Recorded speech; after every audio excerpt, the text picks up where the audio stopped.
حضرت صفوان بن عمر رضی اللہ تعالی عنہ سے روایت ہے کہ رسول اللہ صلی اللہ علیہ وسلم نے فرمایا، میری امت کے کچھ لوگ ہندوستان سے جنگ کریں گے، اللہ انہیں فتح عطا فرمائے گا، حتیٰ کہ وہ ہندوستان کے بادشاہوں کو بیڑیوں میں جکڑ کر لے آئیں گے۔ اللہ ان مجاہدین کی مغفرت فرما دے گا، اور جب وہ شام کی طرف پلٹیں گے تو عیسیٰ ابن مریم علیہ السلام کو وہاں پائیں گے۔ اس حدیث کو نعیم بن حماد رحمۃ اللہ علیہ نے اپنی کتاب الفتن میں روایت کیا ہے۔ سامعین، ان احادیث مبارکہ کی روشنی میں آپ غور کریں تو واضح طور پہ یہ بتایا گیا ہے کہ یہ لشکر ہندوستان فتح کرنے کے بعد جب واپس پلٹے گا تو حضرت عیسیٰ علیہ السلام کا شام میں نزول ہو چکا ہوگا،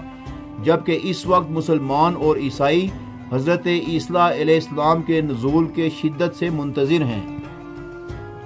اب ہم آپ کو دو مزید احادیث مبارکہ سناتے ہیں،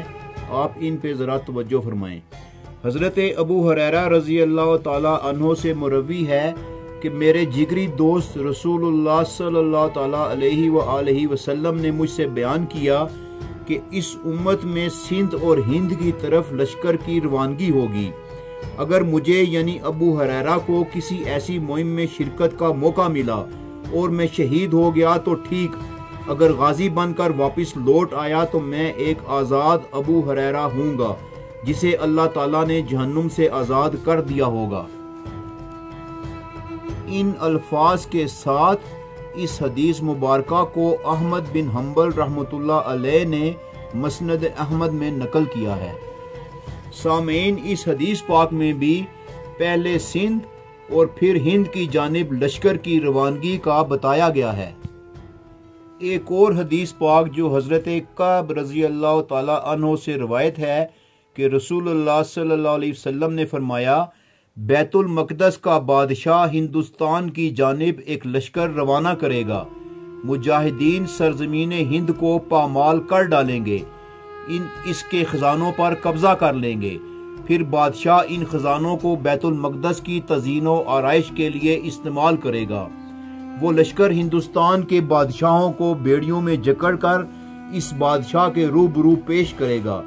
اس کے مجاہدین بادشاہ کے حکم سے مشرق اور مغرب کے درمیان سارا علاقہ فتح کر لیں گے اور دجال کے خروج تک ہندوستان میں قیام کریں گے۔ یہ حدیث پاک حکم کے لحاظ سے مرفوع کے درجے میں آتی ہے۔ اسے نعیم بن حماد رحمۃ اللہ علیہ نے اپنی کتاب الفتن میں روایت کیا ہے۔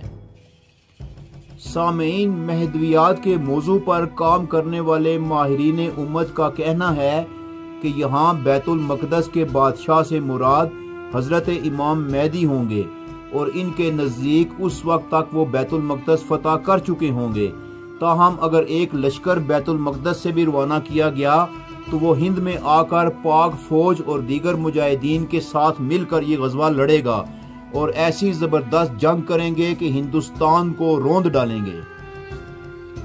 سامعین، یہاں ایک بات جو قابل ذکر ہے وہ یہ ہے کہ لشکر جنگ جیتنے کے بعد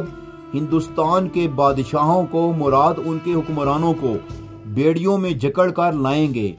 تو اسلامک ماہرین کا اس بات پر اتفاق ہے کہ یا تو بھارت اپنے ماضی کی طرح اس غزوہ سے پہلے ہی ٹوٹ کر چھوٹی چھوٹی ریاستوں میں تقسیم ہو چکا ہوگا، یا پھر حکمرانوں سے مراد جو لوگ حکومت کے کلیدی عہدوں پر فائز ہیں ان سب کو پابند سلاسل کیا جائے گا، جبکہ حضرت امام مہدی کے ظہور اور مسلمانوں سے جہاد پر بیعت لینے کے بعد آپ اپنا ہیڈ کوارٹر شام کے شہر الغوطہ میں قائم کریں گے، اور چونکہ آپ ساری امت کے امام اور سالار ہوں گے اس لیے یہاں سے مسلمان لشکروں کی کمانڈ کریں گے، اور اسی طرح غزوہ ہند کی بھی کمانڈ کریں گے، اور اللہ پاک ہر محاذ پر مسلمانوں کو نصرت عطا فرمائے گا، اور مسلمانوں کا غلبہ دنیا پر بتدریج بڑھتا چلا جائے گا،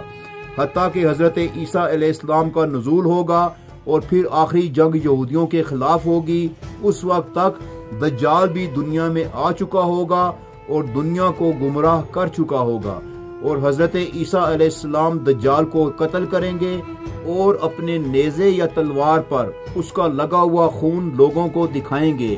پھر اس کے چند سال بعد حضرت امام مہدی انتقال فرما جائیں گے اور حضرت عیسیٰ علیہ السلام کی خلافت قائم ہوگی۔ سامعین، آپ دیکھ رہے ہیں دستک ٹی وی کا پروگرام غزوہ ہند اور امام مہدی، جو اب اپنے اختتام کو پہنچتا ہے۔ انشاءاللہ بہت جلد ہم اپنے اگلے پروگرام کے ساتھ دوبارہ آپ کی خدمت میں حاضر ہوں گے۔ اس وقت تک کے لیے اجازت چاہیں گے۔ اللہ نگہبان۔